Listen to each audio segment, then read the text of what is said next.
Pater noster, qui es in celis, sanctificetur nomen tuum, adveniat regnum tuum, fiat voluntas tua, sicut in cielo et in terra.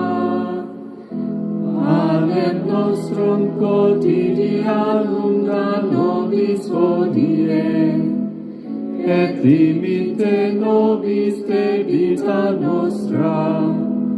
sicut et nos dimittimus debitoribus nostris,